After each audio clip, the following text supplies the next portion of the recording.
What is going on, everybody? Jumbo Thick here. We are back with more of our Alien campaign. All right. I am your game mother for the night. GM game mother. I prefer game mother, I guess now. Jumbo Thick. I'm joined by the full cast and crew of our now pseudo, possibly long-running Alien campaign. We'll see. See how far this goes. Who knows? Maybe it'll all end tonight. Who knows? Regardless, though, let's everybody introduce themselves real quick. Let's start with Dan.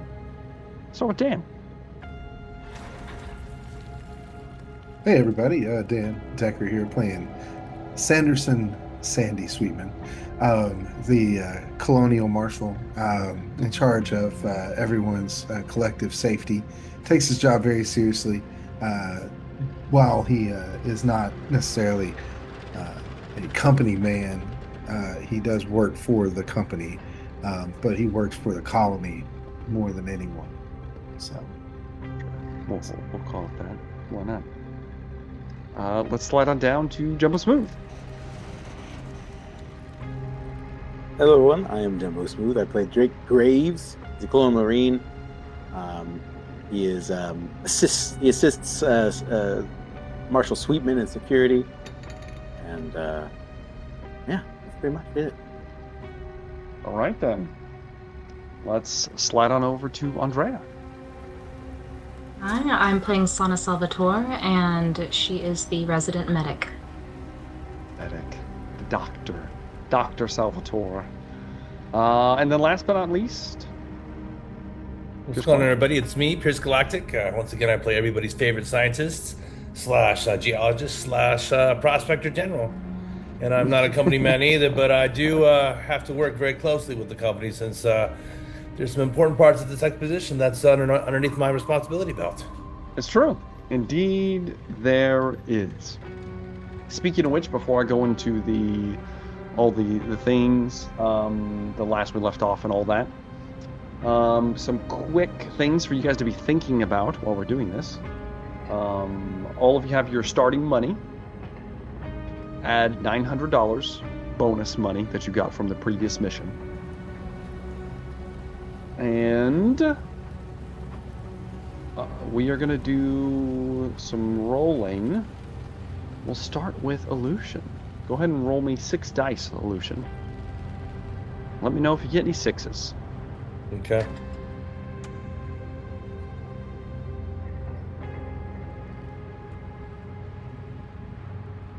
We got 2. 2 6s. That's another $200, Illusion. You can collect that. Dr. Salvatore, Science Division. Not as hard-hitting as the potential. You're only rolling 4 dice. It's fine. We don't have anything extra. Well, I don't have anything extra. Nope, not yet.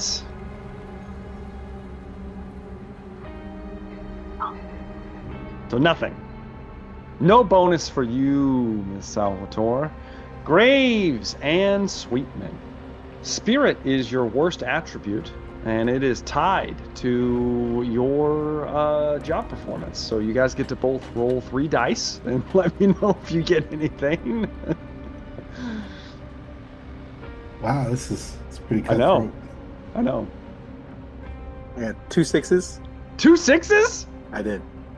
Graves, sneaking it under the table. I got no 6s. Okay, well, Sweetman and Graves, you guys both get $200. All right.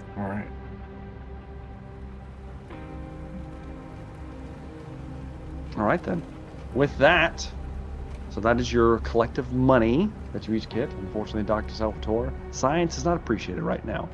Should you wish to raise your opportunities, I would suggest using endeavors to boost the stats of your colony in any ways you can think of, narratively or otherwise.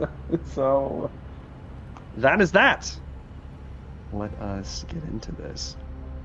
Okay, so last we left off, you had defeated the Apollo program, and you ultimately decided on, after discovering the mining section buried deep beneath the hydroelectric power plant, finding some interesting, let's just call it resources, as well as possible nefarious plot hooks that may or may not be in several of you.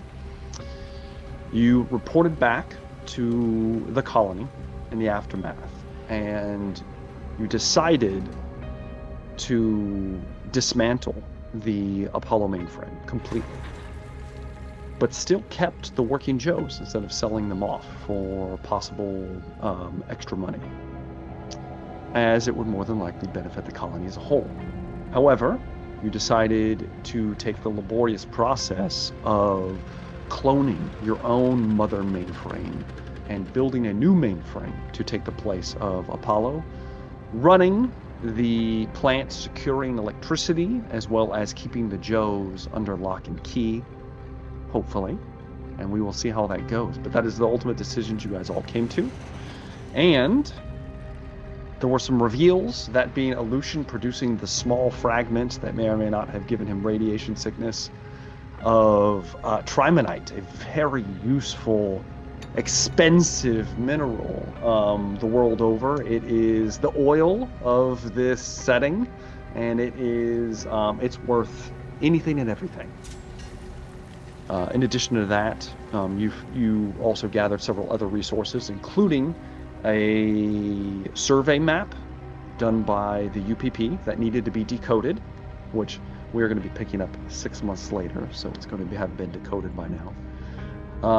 As well as some interesting symbols, I believe a couple of you maybe snapped a shot of, and got into some file programs that needed to be decoded. And I do have files and all of that stuff at the ready if necessary. I believe I read you a few logs in the last session, and there's so much more to get through. But as we're picking up 6 months later, a lot has been revealed about EOS as a whole over the past 6 months that may be pertinent to your information. First, we should go into what's been happening with Apex, and then we'll go into like the ecosystem. So 6 months have passed on EOS. Supplies and funding for fully colonizing the world is underway with the discovery of trimonite at Aetheria. After the discovery of the mine and the many abundant resources, the extremely valuable trimonite possibly being the most, Apex is fully committed to developing EOS and has started a project to establish a permanent orbital station for EOS. This will act as a dry dock for spacecraft and an easier method of shuttling materials to and from planet, as opposed to just landing one of the large ships, which can be dangerous sometimes, depending on weather anomalies and things like that. This will allow a smaller, more versatile craft to come pick up, maybe make like 1 or 2 trips back and forth instead of the big ships putting themselves at risk. As low-orbit craft will be capable of making the jump to the larger hauling vessels. Over the past 6 months, Colony Aetheria has been working diligently with the Barebones crew and supplies at their disposal under the leadership of Chief Foreman Lila Ramirez to be the prime operation on the planet's surface, as Aetheria is currently the hub for the largest communications array, as well as a now functional pharmacy capable of producing drugs and life-saving means the world over. So with this in mind, there is also potential to exploit and get ahead of many of the other colonies, perhaps. Regardless though, in the past 6 months, there has been a lot of surveying just on your own without the maps being fully decoded of the nearby area, and it has been discovered several terrestrial life forms. I sent you guys pictures of a few of them in the email I sent you.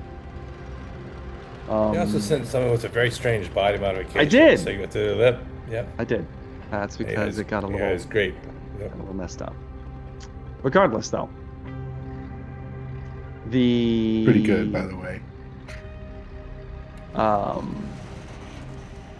The kind of rodent-looking animal is referred to as a burrowtail.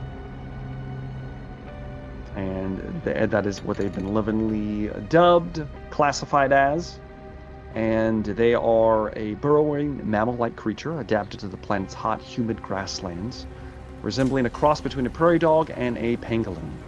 The creature measures just under 0.5 meter in length, with coarse, heat-dispersing fur, patterned in dusty tans and pale greens that allow it to blend almost seamlessly into the swaying grasses. Its most distinctive feature is its long segmented tail, armored and prehensile, used for balance, which it perches on hind legs, and for tamping down soil around the entrance to its burrows. These tails also carry faint heat-sensing nodes along the ridges, helping the creatures detect subterranean predators or environmental shifts, such as geysers or gas leaks. They are very social creatures and live in large colonies, up to several dozen individuals, from sprawling warrens beneath the steaming sod. So, that is the burrowtail. There's much more details on them. We're not going to go into everything. They live on the plains that you guys have spotted them already, as well as what are being referred to as glasswings, which are the rather large, almost like vulture-sized birds that soar high above the mist-veiled plains. The glasswings are elegant, predatory avians that thrive in the geothermal updrafts and roiling thermals that ripple across the grasslands. The name comes from the most striking feature: broad, semi-transparent wings that reflect sunlight into shimmering spectrums, giving the illusion of flickering flames or ghostly light gliding through the sky. There's a little bit more on them as well, but they are called glasswings. They have yet to harm any people or attack anything. They come to investigate vehicles if they're driving nearby, but that's about it. They haven't done anything extremely aggressive as of yet. There's also been... What was that? I was just going to ask, like, you said they were like vulture size? Yeah, they're big. So they're not like... So like this big, roughly? Yes. Okay. Good size. You've seen them mostly hunting the burrowtails. Yeah. And who knows, possibly maybe like rats or other small things that are a little less distinct, not as distinctive as what you're seeing. That is native. So we don't know what either of them tastes like yet or anything like that. No, but you guys could maybe try to do that. We'll see. Regardless, though, it has also become dreadfully apparent that the colony itself is being set up in the remnants of the UPP settlement was obviously chosen for a reason, as the sweltering heat coming off of the grassland plains is not as shifting where the colony is currently located for some reason unknown to anybody yet without further study. But it is still Wait, stop. Are you saying there's like a lower, like a moderate temperature bubble over the facility that the heat and not just over the facility, like probably in the few mile span of where the colony is set up. It's just not quite as hot. It may have something to do with the nearby canyon. There's not enough research or anything done into it exactly, but for some reason it's not as unbearably humid, and the reason for the humidity is in fact a very large amount of geothermal activity below the surface, where some of the wildcatters have reported eruptions of natural gas and various other thermal elements, creating this very muggy, humid heat that just kind of reverberates throughout these plains. Also generates. So are you saying like natural gas is methane, or are we talking about like geothermal, like water? It's hard to tell. Okay. There has to be more research done into it. I'm an earth scientist, man. You are an earth scientist. You're going to be doing lots of research on this, I'm sure. Okay, all right. So you would know that A lot of it is possibly water sources, and this might be how the plains have adapted to having this kind of life in such a kind of strange environment.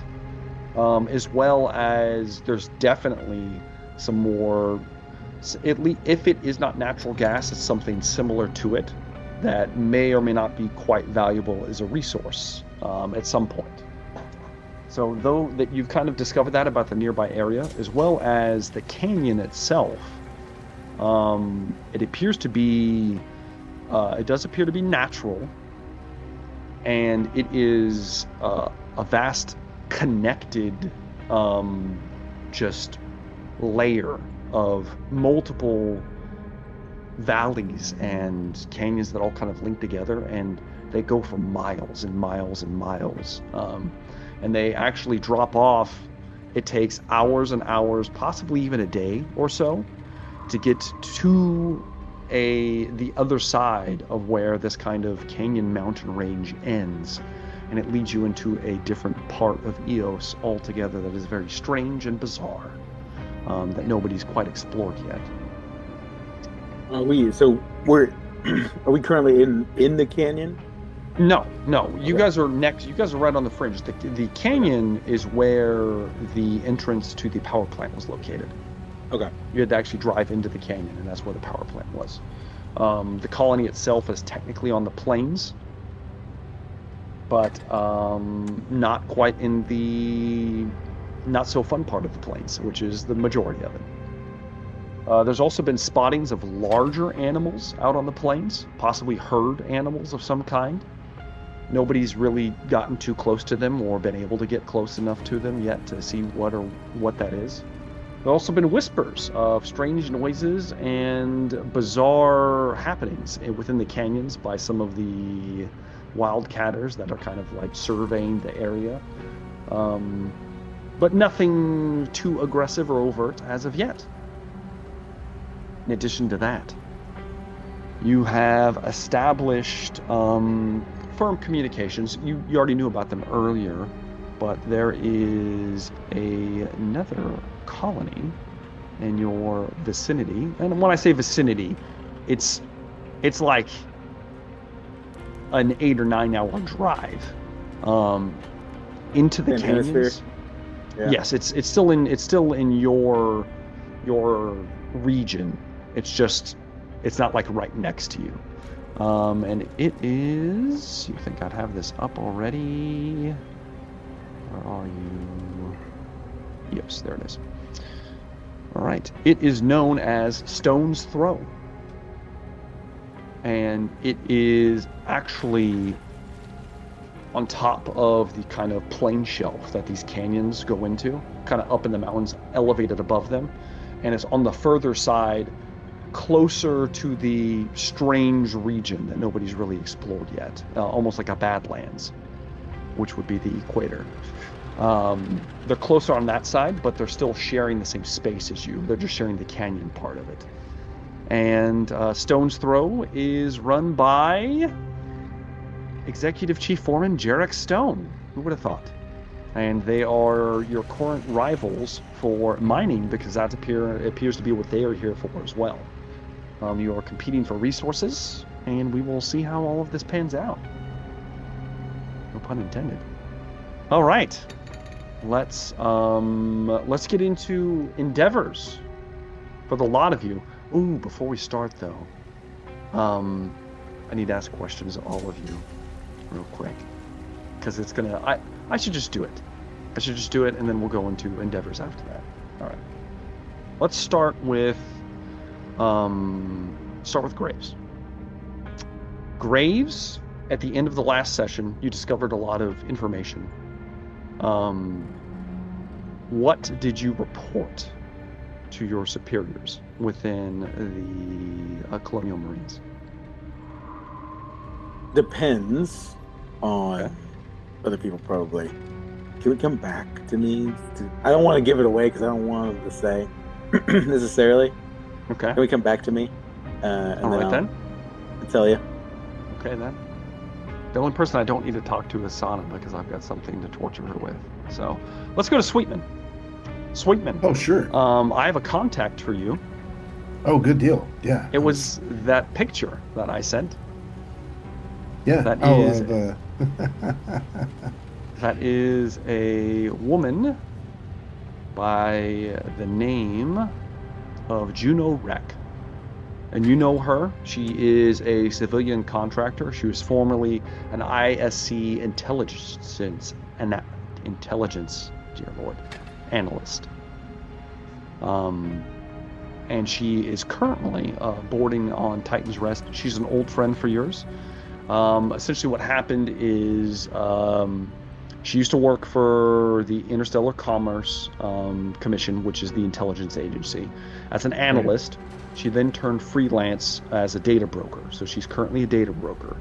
She's residing permanently for now aboard the Titan's Rest, which is the large suborbital, or the large space station, not suborbital, the large space station out in the solar system you're in. Right.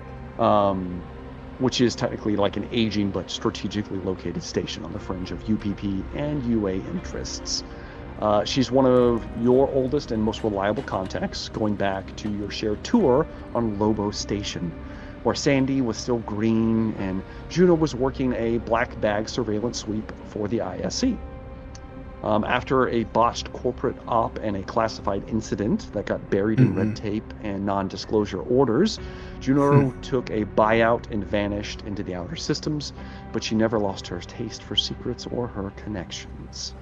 Now Juno operates under the guise of a station-side systems consultant, but spends most of her time running shadow archives, decrypting intercepted transmissions, and skimming black market manifests for leverage or protection.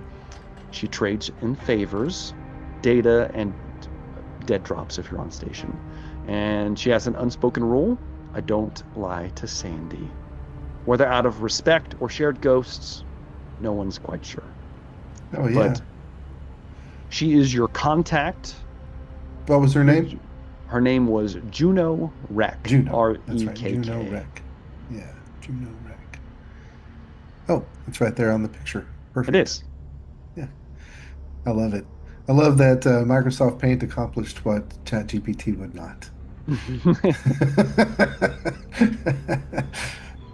when you go up against the guidelines, I love it.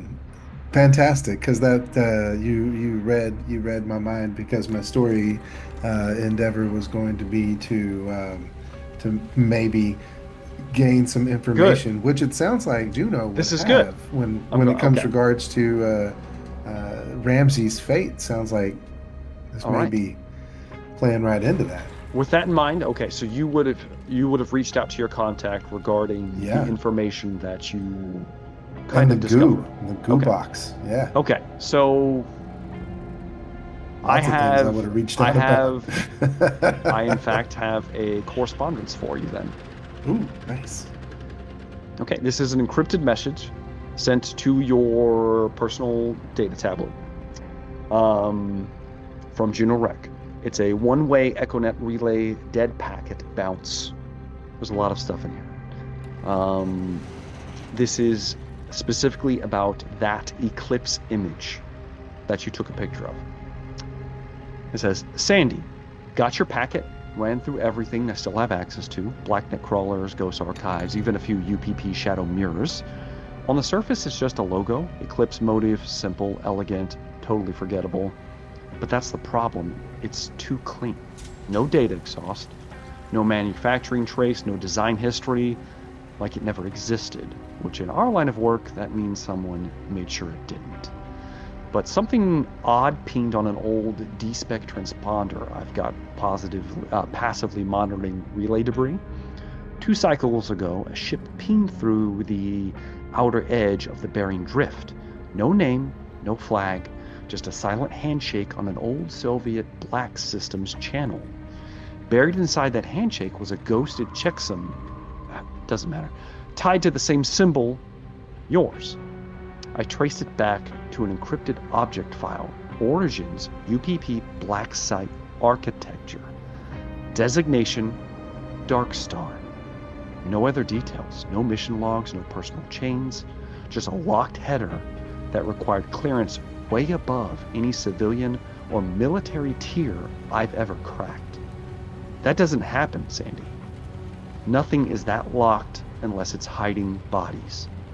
This isn't just some rogue op, it's deeper, older, and you just brushed against something that doesn't like to be seen. We stick to this channel, no face-to-face, no real time. I'll keep watching the pattern, but don't expect weekly updates. Something's shifting, and the fewer footprints we leave, the better. You want more? Send me something solid, and for the love of all the systems, don't send anything that pings off UANet. Juno.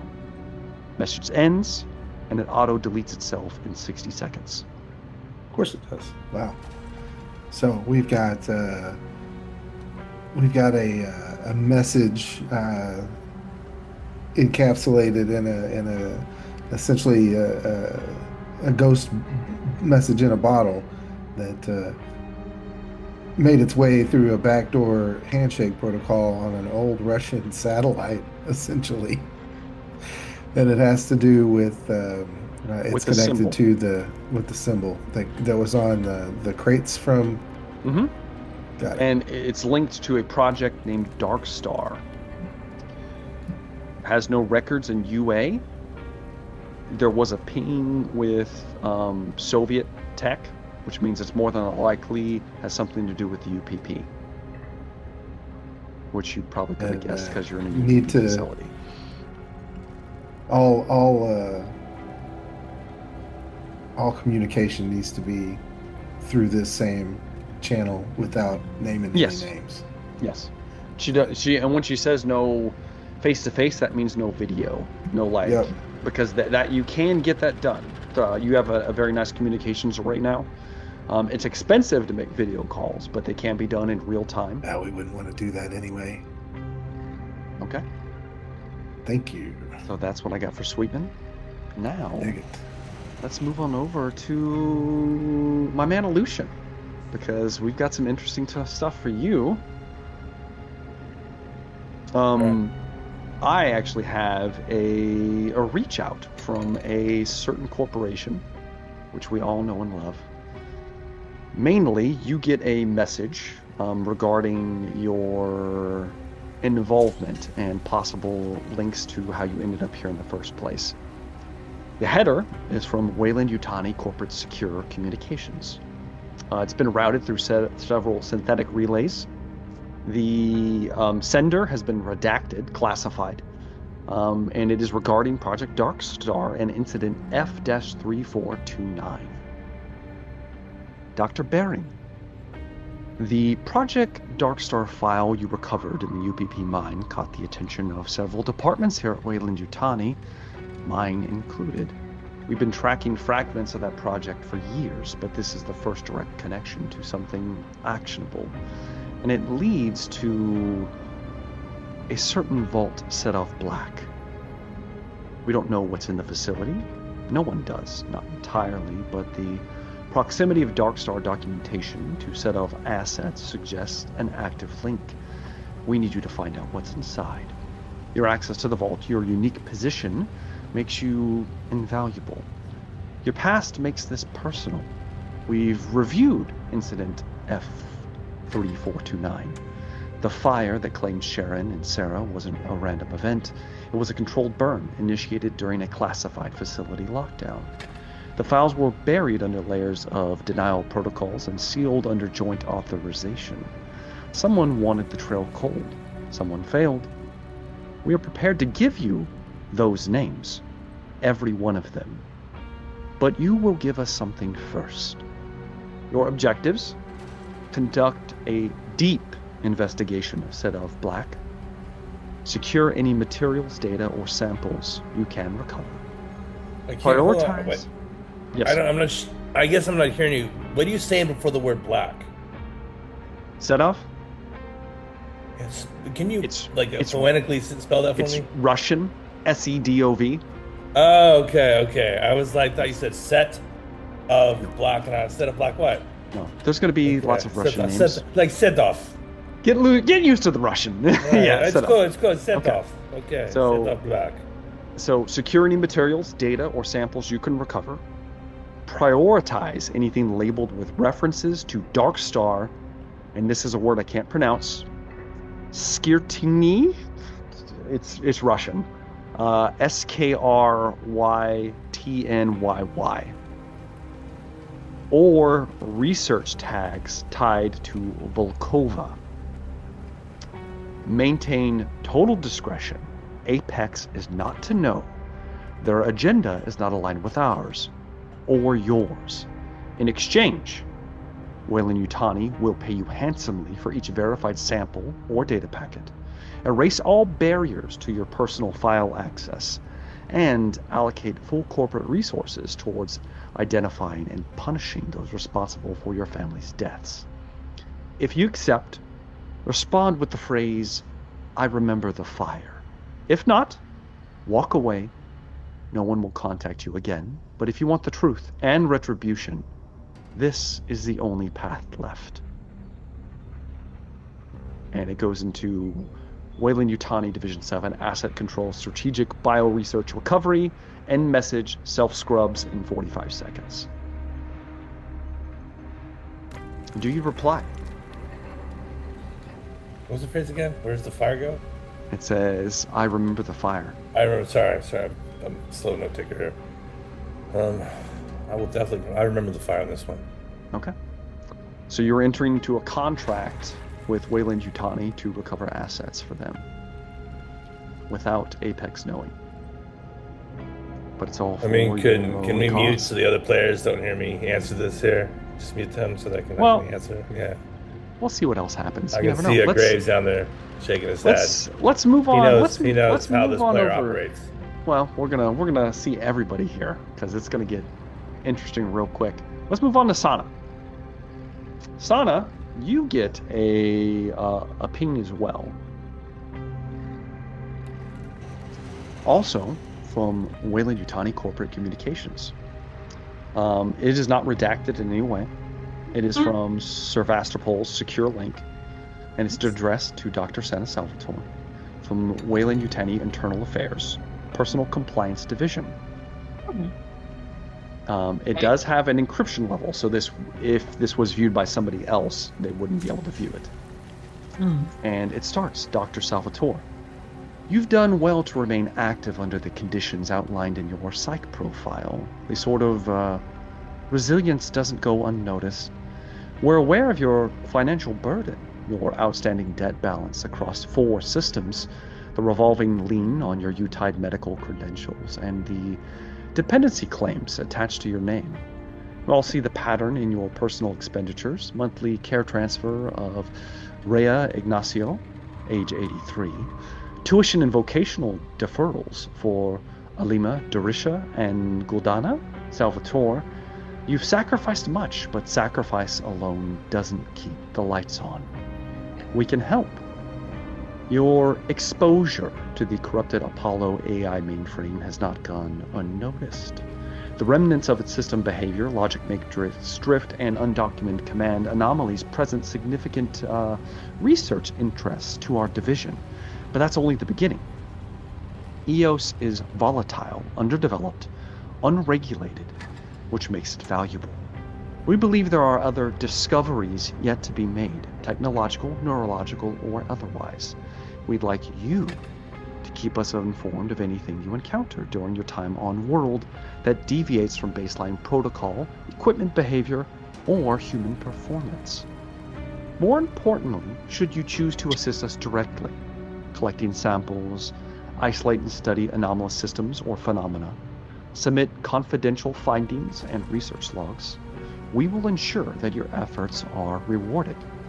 We will offer in return immediate redaction and permanent sealing of your Colonial Marine service record, including all documentation tied to Kerguelen incident and its fallout.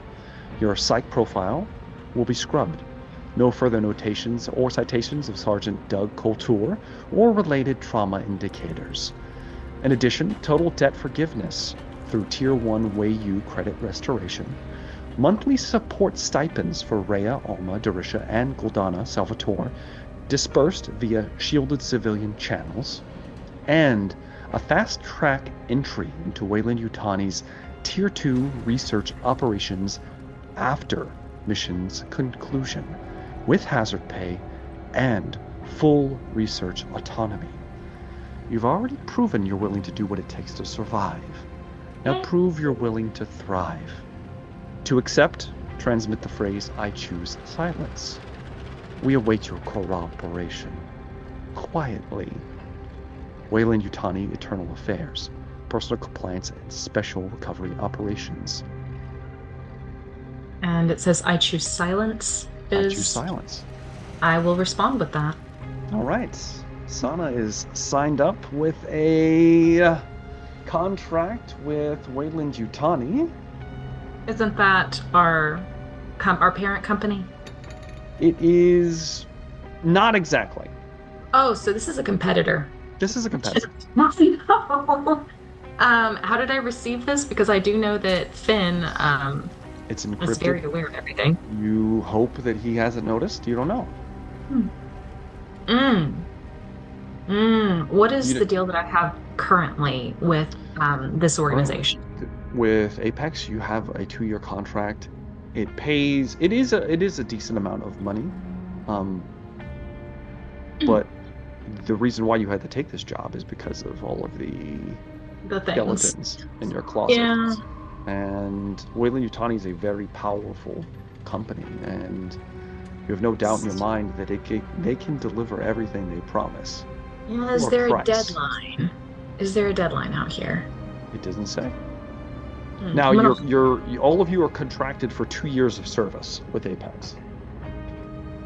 I'm going to hold for now on my response then. For some reason, I was like, oh, another division. No. Competitor. Bit different. I'm going to hold on my response for now. Okay. That brings How me to the last. desperate it is. That's fine.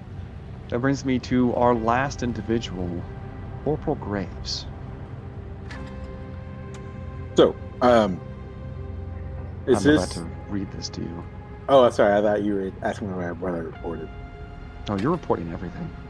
I don't think Okay. I have Well, a choice, do you? I was curious about what I knew was the reason. Yeah.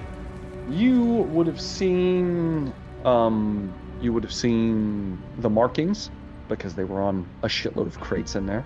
Yeah. You would have seen the interest that your fellows had in several things. I believe Aleutian even shouted out loud, "God damn it, not again," when he was looking at a file folder that had he was very obvious about it, that had the emblem on it.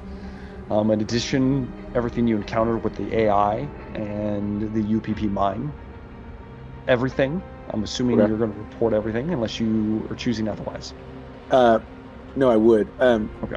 The quick clarification. You Yes. said that at this point in my report has the data tranche been fully decrypted?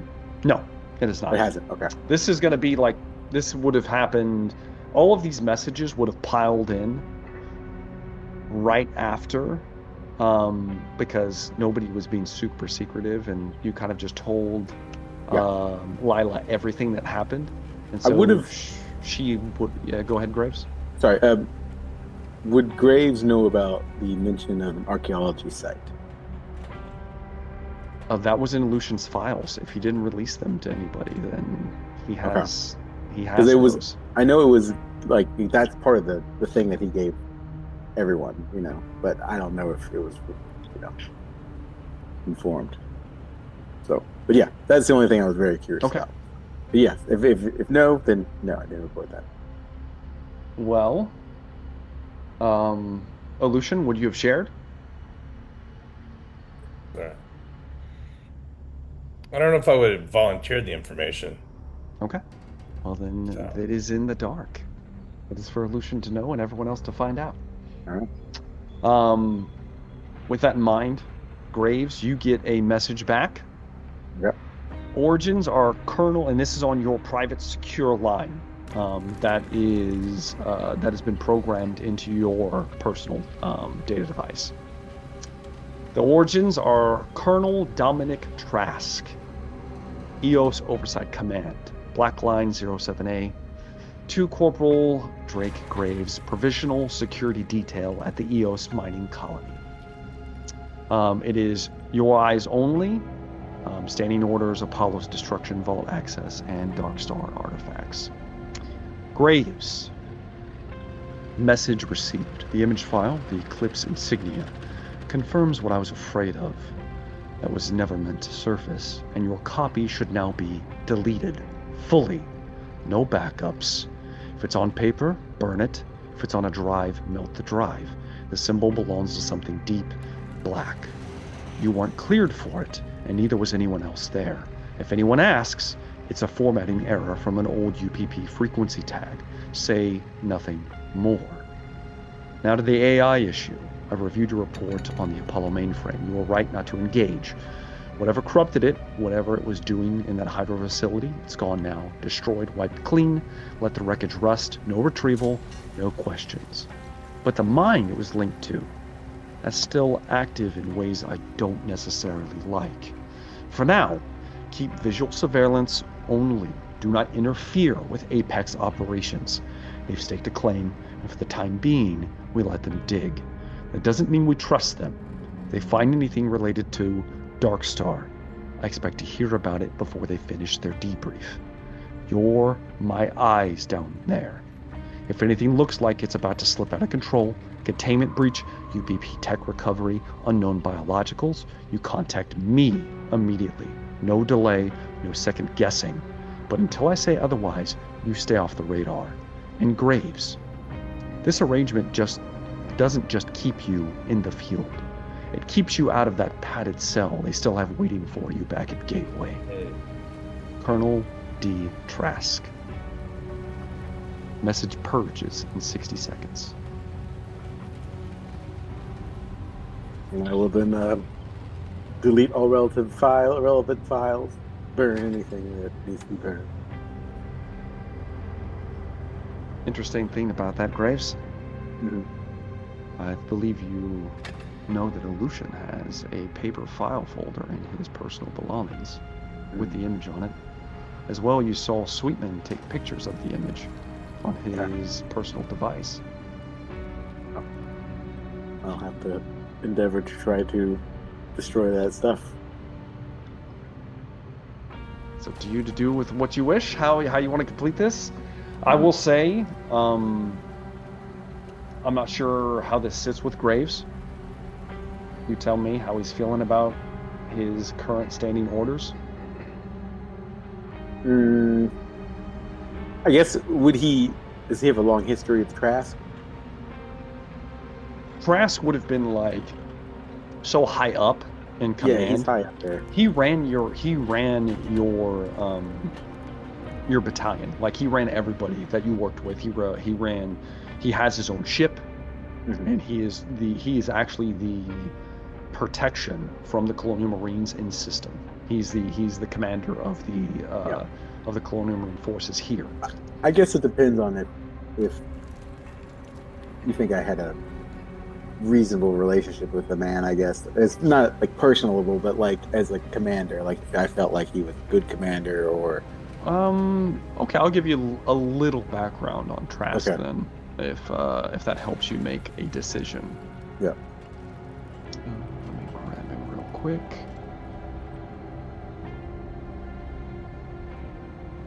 All right. I'm gonna describe Trask to you as you saw him once. Colonel Dominic Trask. He cuts a very imposing figure of a battlefield commander shaped by decades of war and secrets. Standing just over 6'3", his frame is broad and dense, with the muscle of a man who spent most of his life in combat armor than out of it. His posture is rigid, his movements deliberate, every step purposeful, as though he's always sizing up threats, even in a friendly room. His face is deeply lined from years of harsh deployments on scorched planets and frozen moons. A jagged scar runs diagonally from just beneath his left eye to the corner of his jaw, a relic from a close-quarter skirmish he never speaks of. His skin is sun-worn and leathery, the kind that no medbay dermal regrowth ever quite corrected. His eyes, a piercing steel gray and unnervingly calm, like he's already calculated every outcome before you get a chance to speak. Trask keeps his head closely shaved, save for a faint ghost of gray stubble. His uniform, when worn, is always immaculate, pressed, spotless, adorned with commendations both earned and politically acquired. But when he's in the field or away from oversight, he favors a modified USMC combat rig, matte black, reinforced with ceramic plates and unauthorized tech woven into the undersuit. His nameplate is often missing, no rank, no insignia, just the cold gleaming of an officer who no longer needs to announce who he is. His voice is low, rough, and methodical, rarely rising above a controlled growl. When Trask speaks, people listen, not out of respect, but because silence feels safer. There's something hollow beneath his presence, a vacancy in his expression while he's not performing command. Like the man inside was carved out long ago and replaced with duty, ambition, and the grim calculus.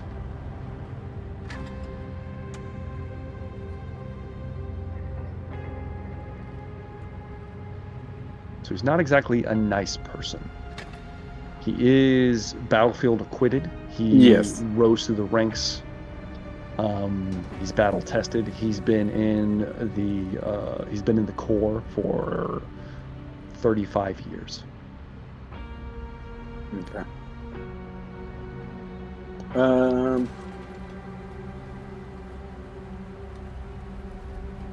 I think initially I would feel a fair amount of respect for him, I guess. That's up to you. Yeah. You tell me how you feel about and I will say, like, it's highly unusual that he even reached out to you in the first place. Question, I guess this would be important. Would he have, obviously we were on a dangerous mission, but did he send us on like suicide missions or something like that, like often? So was he careless with lives, I guess would be maybe not with my unit, but like with other units or something like that? As far as you know, so he operated your unit specifically. He took personal control of your unit and 2 others. Personal, under his personal leadership, which was kind of strange. Right when you got into it, 10 years. So he's been managing your unit for 10 years. And he sent you on every mission you've been on. And every one of them, you felt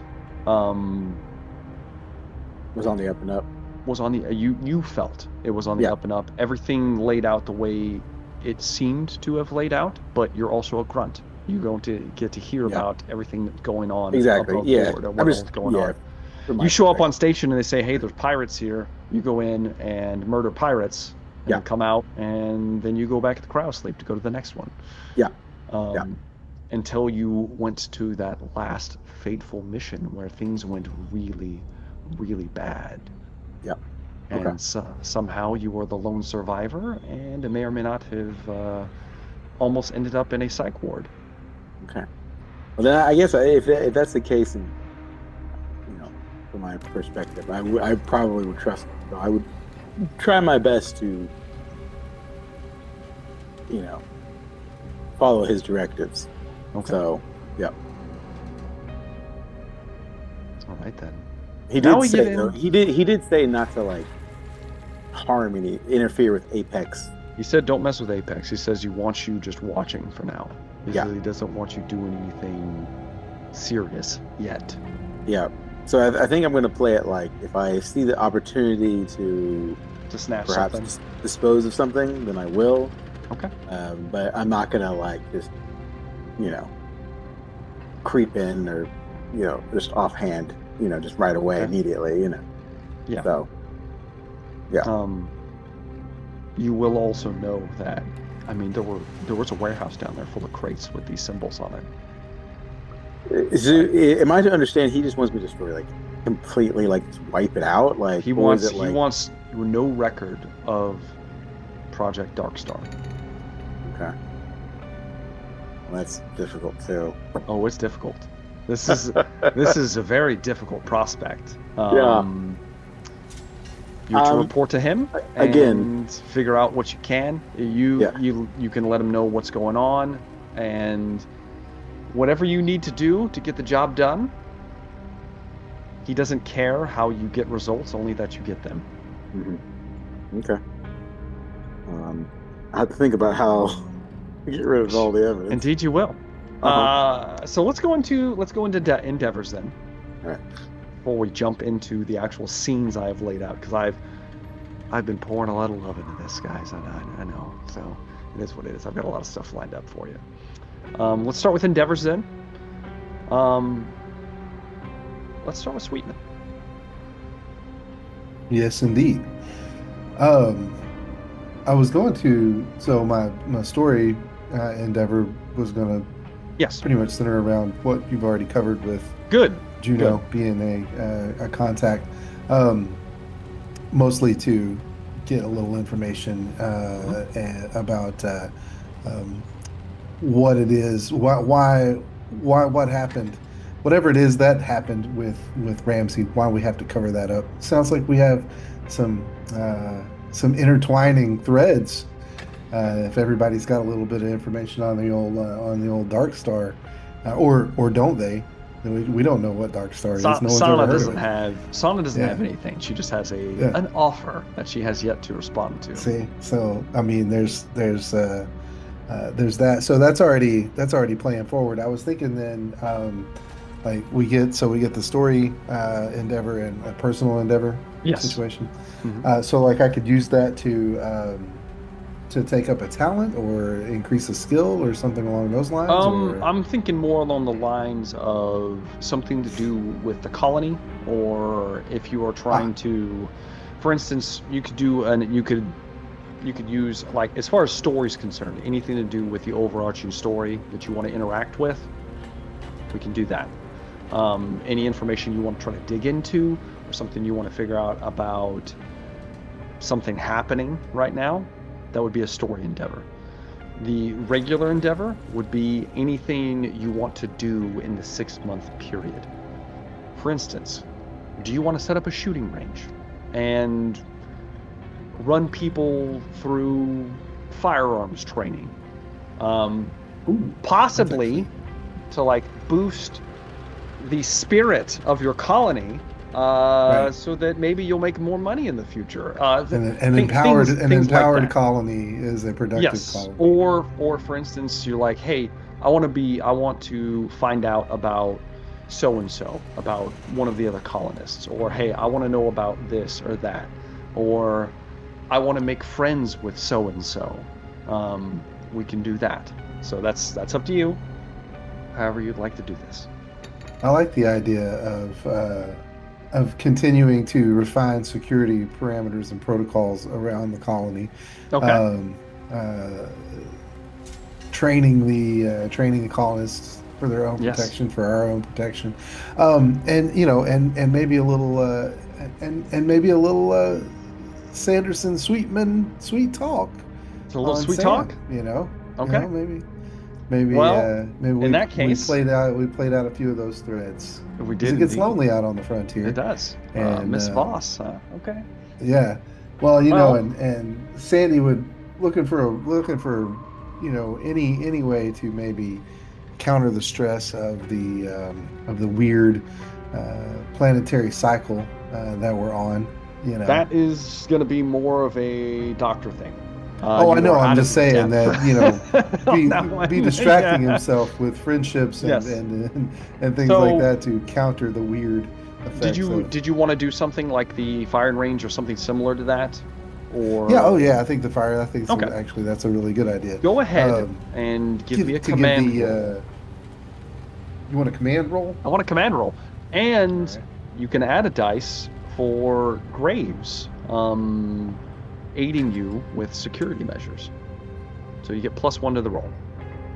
Okay, so let me get my rolls up here. That one. Let me say command and a +1 custom with 1 stress because I'm permanently stressed. No, you don't. No stress. No stress. Okay. We don't roll for that yet. Okay, take the stress off. All right. So I have 2 in empathy, 1 for command, and then a +1 from Graves, giving me the alley-oop. Yep, that's a 4. And so I succeed with 1 success. All right, success. Yeah. All right. With that, your spirit goes from a 3 to a 4. All right.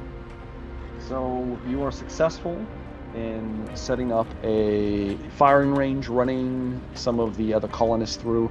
It's a good place to let off steam for both you and Graves. And you're putting the requisition orders for ammunition to use.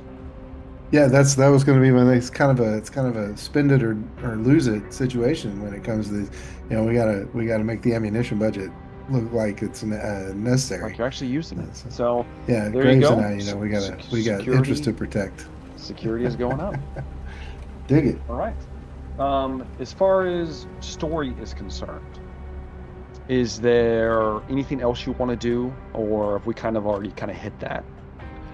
I think that where you already took it with Juno gives me enough to ponder on, unless there's any particular flavor about what the Dark Star cover-up might have implied with my previous partner.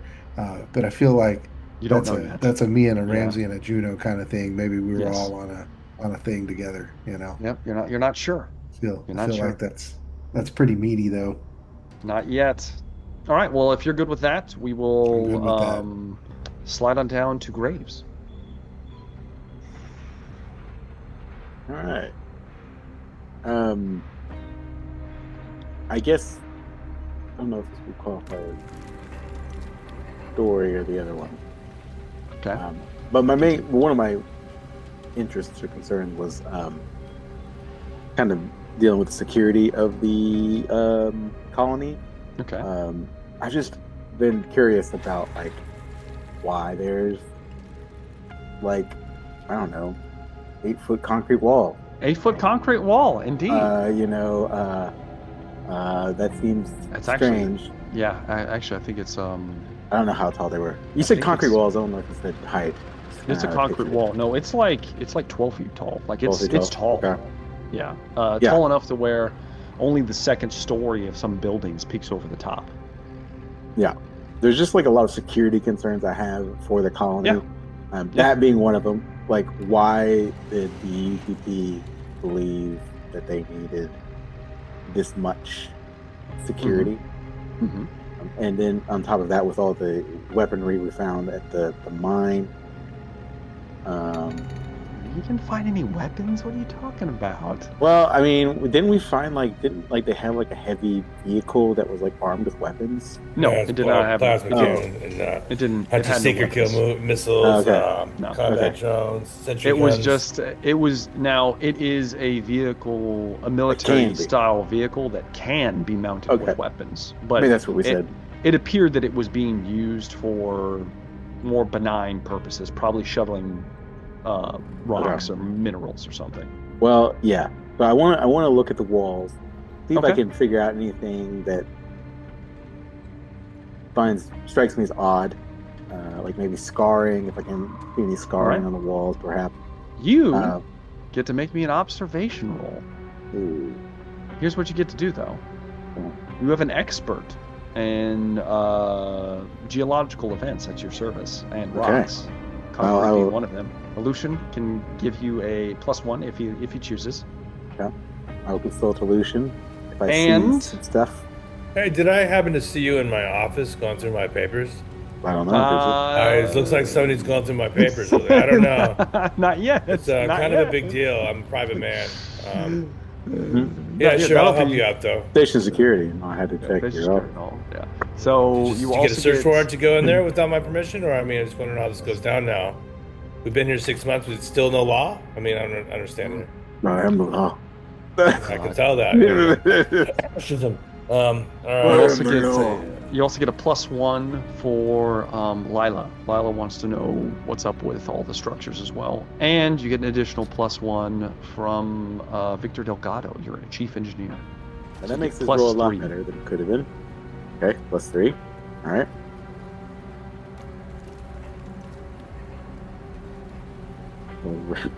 Very close. I got 1-6. 1-6. Okay. Yeah. It's unusual. because you realize that pouring this concrete from a strategic point of view, as far as the UPP is concerned, if this was a military installation, it makes perfect sense. You need walls just in case something gets close. You need something to have cover behind. From a colony, a mining colony perspective, it makes little sense because you've been here for 6 months and you've yet to see anything threatening. Yeah. However, upon further observation, upon looking at the fine details, Delgado says that he believes that this concrete goes a lot lower into the ground than it should. And that's when Lucian informs you, utilizing some of his seismic kind of sensing equipment, that it goes down another 30 feet into the ground. It goes deep 30 feet? for some reason. Deep. It goes really deep. Yeah. And the only reason to do that would be to protect the facility from something subterranean. Yeah. It is interesting. As part of that, I don't know if I could fold this in that as well. Okay. As far as like my security kind of. Well, with that is concerning to think about because you guys haven't run across anything as of yet. Yeah. That could be extremely dangerous, but obviously the UPP would not, and being who they are and what you know about them, which is kind of like what we know about Russia over here. Like, it's mostly propaganda and bullshit, but you would know just from 60s, a political perspective, or not even political, just from like a monetary perspective, they wouldn't pour this shit unless they absolutely had to. Yeah. Because they are the cheapest people with lives. They're cheaper than everyone else. And they wouldn't have done it unless they absolutely had to. Okay. This kind of ties in a little bit, I guess, because I also had concerns with Carter's his walks. Like, takes walks. Likes to stroll. I just feel like Sweetman and I would have, as being a small colony of like there's like 12, 14 people, you know. Not that many people. You notice him taking his walks. Like just out in a foreign wilderness, just by himself. By himself. You know, I would want to engage him in that conversation. Like, why are we doing this? Like, I would probably position strongly that he not do it. It's just not safe. It doesn't make sense. Yeah. Especially because because you mentioned the wildlife in our kind of update here. And it's not, if this is in between the 6 months, that's not a ton of wildlife to be like categorized. No, it's not. Like just a couple species, you guys have found like some more insects and stuff, I guess, right? Insects and like rats and like snakes, but nothing poisonous and nothing like crazy, like normal stuff. Yeah. Okay. Yeah. Yeah, and just out of this concern for the people of the colony, like I would caution him. Yeah. Yeah. I'll let you make a manipulation roll versus his manipulation.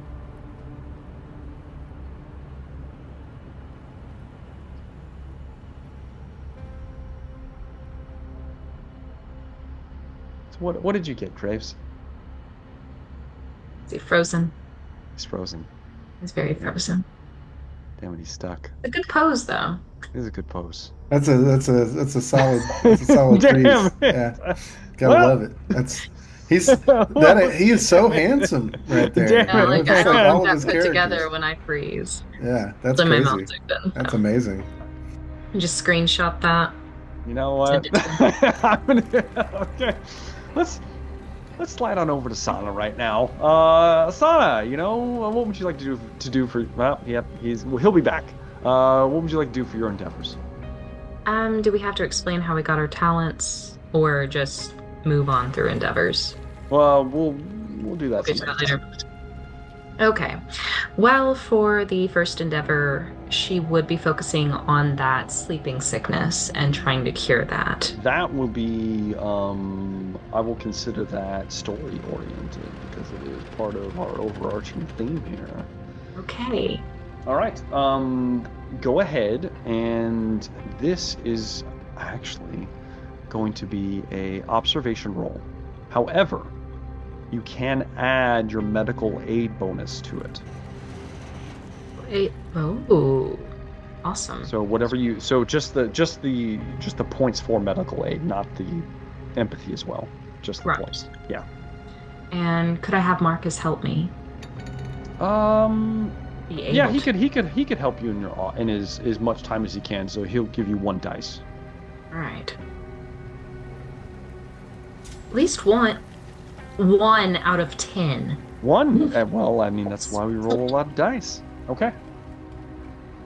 I believe our good Marine is joining us back here. But we will continue with you. Okay. So that is first. Yep. With that initial success, it takes you 6 months, Sana. But you manage to... Oh, please, while I find the stuff real quick, because I had it pulled up and now I don't. There it is. You find that the solution that you're looking for has something to do with a combination of hydration, which is a drug that is used for coming out of cryosleep sickness. It's kind of like a balanced diet of high protein and energy boosting, like foods kind of like all melted together to enrich a person and get you back to restorative health, equal you out. That is kind of a good starting point for you with just a success. So you're on the right track, you're just not sure what to combine it with. You do have your pharmaceutical facility that is now up and running at your disposal, so you think you could synthesize a drug if you could just figure out something that you could use as a catalyst. Maybe something found on planet itself.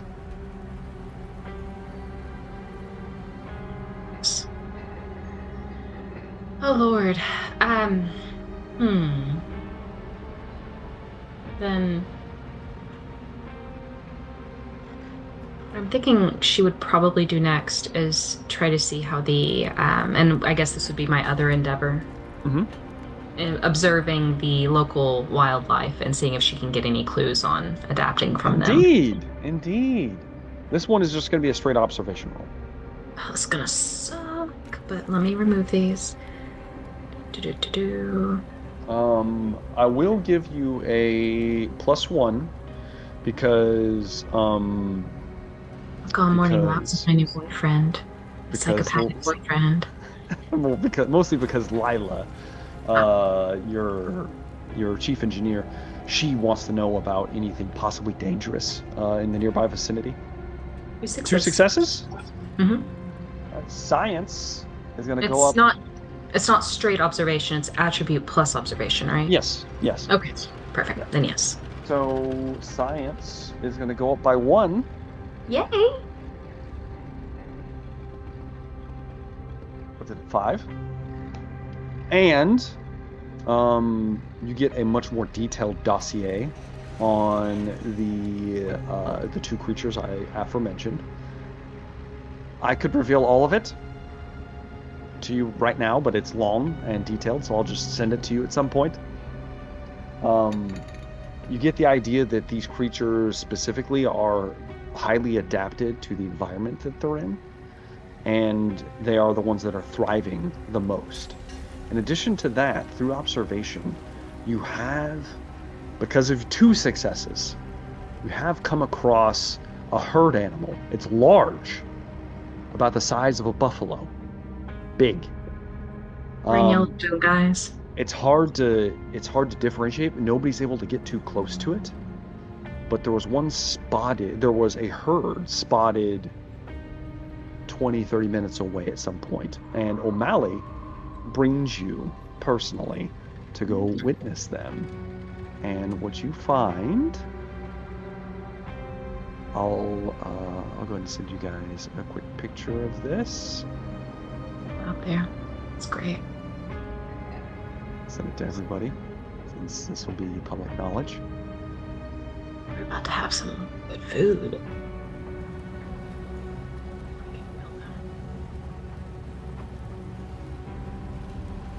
This is a creature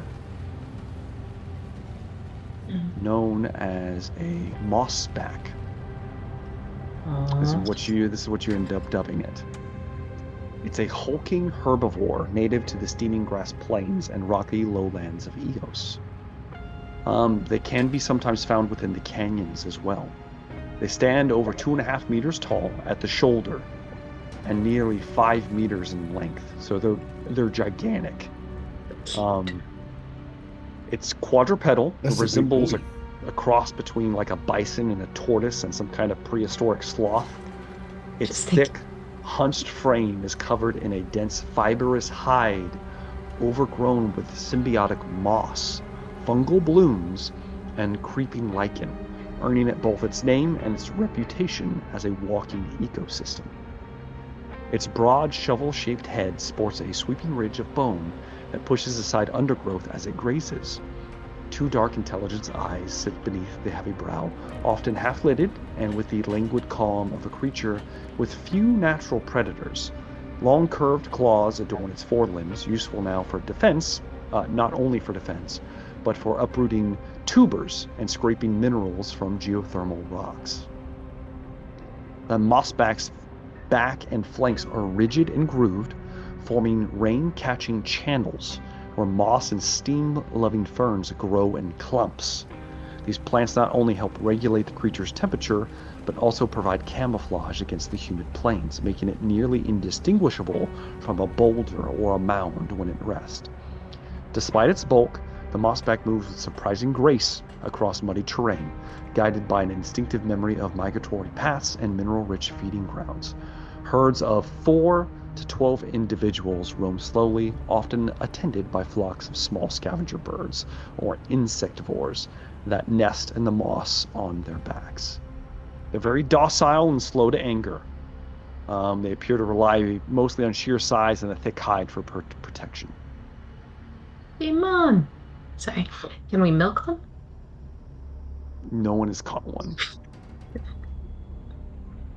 While they are docile, they don't appear to like being approached. And they have been known to stampede away. Hopefully not into anyone or anything. Because they're big. So. I'm gonna make friends with one, but I doubt I'm gonna do that in 6 months, so. Alright. Alright. Very cool. So with that, Graves, how many successes did you have on your manipulation roll? The answer is 0. I accept it. I didn't roll. Roll manipulation, please. Roll your roll, okay. 0 successes. How many? 0. 0? And your warning goes unheeded. And the good, our good man continues his walks. Perhaps, not indignantly, but just because he likes to do it. Okay. He doesn't see the reason to stop, despite your advice. Okay. All right. And that brings me to our last illusion. All right. I really didn't know what to do on these. That's fine. But, so one's for the colony? If you'd like, yeah, or it can be something like a personal relationship with somebody or anything like that. I don't have any personal relationships with anybody. You can develop one. No, not with these people. Not I don't with know. these I people. don't know. I might actually. I mean, I did catch. Apparently, Drake wants to get close to me since I found him in my office when I was waiting for me. It was really strange. Very curious about that. So, We've been here. I don't know the exact time frame how we've been here. I know it's going to be 6 months in the future. It's going to be 6 months. So this would have happened within the 6-month period. Okay, so been there a while, trying to make it more human, more livable. I can't help as I look back on the other shoulder of my dead family. Just remember, I was working with the geology and those different facilities on the on Sandford or Warren on our old home. Here, sorry. Sharon was actually a botanist working on projects there, and one thing that I'm sorry, it's an emotional moment for me to talk about this, but she went to a lot of efforts to just even make our small home like a living green space, and I'd like, if possible, over the months through contacts and calling in favors, maybe we can have different seed leads and shoots, but basically make something like a green room, like a greenhouse type area where we can go, any of us can go and try and gain a little touch with our humanity by being around a green space. Okay. That is she'd be real proud of me if I did that. Yeah, it's a very noble and altruistic goal, Dr. Bering. Okay. You know what? This is interesting. I feel like this would boost spirit. Boost what? Spirit. Yeah, that's how I would see it. Spirit, some kind of morale or spirit. Yeah, it'd boost morale. Let's see here. What do we want to roll though? I'd probably say manipulation. Just through trying to get contacts to get everything together. I'll give you a +1 for Ramirez. She would like to see something like this. Is awesome, and if you can do it in your spare time and still get your work done, she's all good with it. So you get a +1 from her. Okay. And I'll give you a +1 from Delgado, because he's interested. Also, he has similar interests in a nice place to sit. Could Sana also, I don't know if this will work, but could Sana also give a +1 because she does need botanicals for compounds? Sure. I need every +1. My manipulation is going to be... So 3 dice. Empathy? That would be 2 dice. So then I've got 2 +1s, and then another one. Yeah. You max out... 5 dice. Yeah, you max out as a +3. That's the max you can get from help for any roll. So there you go. Oh, we got 1/6. 1/6. That is a success. Cool. We have a small but serviceable green space. And that brings spirit up to 5. Okay, awesome. Cool. And then you kind of gave me what I wanted the other one. That's when fine. I was talking with if that's what it wanted to be. I just wanted to make sure that this was going to happen no matter what you asked. So. Okay. Yeah. Yeah. I'm glad. Unless there's something else you was the other. Well, information was the other thing I wanted. To pretty much gave that to me already. So. Good. Okay. Well, if that's that, then I feel like this would be a good time for us to take our first break.